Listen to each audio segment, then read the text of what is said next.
September 19th, 1944, Eastern France. The morning mist clung to the forest edge as a single American Sherman tank, callsign Fury 7, sat motionless beneath a canopy of oak trees. The engine was silent. Inside, 6 men waited, each aware that the silence wouldn't last much longer. Through the periscope, Sergeant Bill Kovatch watched the enemy column approach. Over 40 German tanks, supported by armored vehicles and infantry, moving along the narrow forest road that cut through the valley below. Their insignia marked them as the 11th Panzer Division, battle-hardened veterans, retreating from Metz, but still dangerously effective. Kovatch's orders were simple in words but impossible in practice. Hold this road until 1600 hours. Reinforcements were supposed to arrive from the 4th Armored Division, but the radio was dead. The command post that issued the order had been obliterated by German artillery an hour earlier. Fury 7 was alone. Inside the tank, sweat and diesel fumes mixed in the stale air. Driver Chen sat hunched over the controls, his knuckles white. Gunner Corporal James Riley adjusted his sight, murmuring range estimates to himself. Loader Tommy Martinez stacked the remaining 47 shells, armor-piercing, high-explosive, and smoke, counting them like rations. The math was brutal. 6 men, 1 tank, against 40. The M4A3 Sherman wasn't built for this kind of fight. Its 75mm gun could penetrate the side armor of a German Panzer IV at about 500 meters. Against the newer Panther tanks, with 80mm of sloped frontal armor, it might as well have been throwing rocks. The German guns, meanwhile, could destroy the Sherman at ranges of up to 2,000 meters. Kovatch ran those numbers in his head again, knowing they didn't matter. Orders were orders. He studied the terrain. The road dipped ahead, forming a natural choke point, a kill zone. They had concealment, a slight elevation advantage, and the element of surprise. It wasn't much, but it was enough for a first strike. He spoke quietly over the intercom. Let the Panthers pass. We hit the Panzer IVs in the middle. Fast and clean. At 0702 hours, the first German tank entered the kill zone. A Panzer IV, commander's hatch open, the officer inside scanning the tree line with binoculars. Range? Kovatch asked. 470 meters, Riley answered. Fire. The Sherman recoiled violently as the 75mm gun thundered. The first armor-piercing round streaked through the fog, struck the Panzer's turret ring, and punched clean through. Flames erupted instantly. The German tank lurched to a halt, smoke boiling out of its hatches. The crew inside Fury 7 didn't cheer. They didn't have time. Next target, Kovatch ordered. Riley adjusted 2 degrees left. Another Panzer IV, 520 meters away. Loaded, Martinez shouted. Fire. The second shot hit squarely on the engine deck. The Panzer's fuel ignited in a flash of orange. 2 kills, but now the trap was sprung. The German column halted. Tank commanders ducked back into their turrets. The Panthers at the front began rotating their long-barreled 75s toward the tree line. Engine on, Kovatch barked. Moving, Chen replied, slamming the transmission into gear. Within seconds, shells began ripping through the forest around them. Tree trunks exploded. Shrapnel hammered against the hull. Fury 7 roared backward down the dirt track. Tracks grinding, branches clawing at its armor. Left, left, Kovatch shouted, pointing toward a narrow farm road. Take it. Chen veered sharply, forcing the Sherman onto a rutted side path barely wide enough for the tank. Mud splattered the hull as they raced north, the sound of German shells pounding their previous position fading behind them. For the moment, they were ghosts. Kovatch's mind worked faster than his heartbeat. They couldn't hold their ground. They'd be surrounded within minutes. But they could move. They could hunt. Riley proposed it first. "Let's not defend the intersection," he said. "Let's defend the area. Keep moving. Make them think there's more than one of us." It was reckless, borderline suicidal, but it was also brilliant. Kovatch nodded. "Do it. We'll hit them, vanish, hit them again." From 0730 to 0930 hours, Fury 7 turned the forest into a nightmare for the German 11th Panzer Division. They struck like lightning, ambushing supply columns, isolating stragglers, setting traps from multiple directions before melting back into the woods.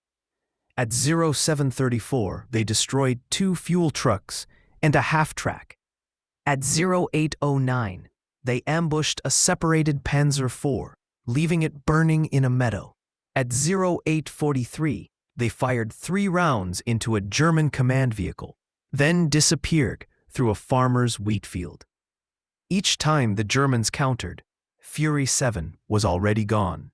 Intercepted German radio chatter confirmed the chaos. Multiple American tanks attacking from all sides, one commander shouted. "We need air support immediately." But low clouds and poor visibility grounded the Luftwaffe. Fury 7 ruled the forest alone. Inside, the crew was exhausted. Martinez's shoulder was swollen from the constant loading. Chen's hands were bleeding from gripping the levers. Riley's eyes were red, unblinking behind the gun sight. But their kill count was rising. 11 confirmed tanks destroyed. Then, at 0927, their luck ran out. A Panther spotted them as they fired from the cover of a barn. The return shot tore through the Sherman's right track, snapping 3 links clean off. Fury 7 jerked to a stop, immobilized. "Track's gone," Chen said flatly. The Panther was lining up for a second shot. "Riley, kill it." The gun roared. The shell hit dead center, jamming the Panther's turret. Flames erupted from the engine deck. "Martinez, Chen, get outside. Fix the track. You've got 3 minutes." It was an impossible task, but they did it anyway. Shells landed closer and closer. 50 meters, 30, 20. The ground shook with every impact.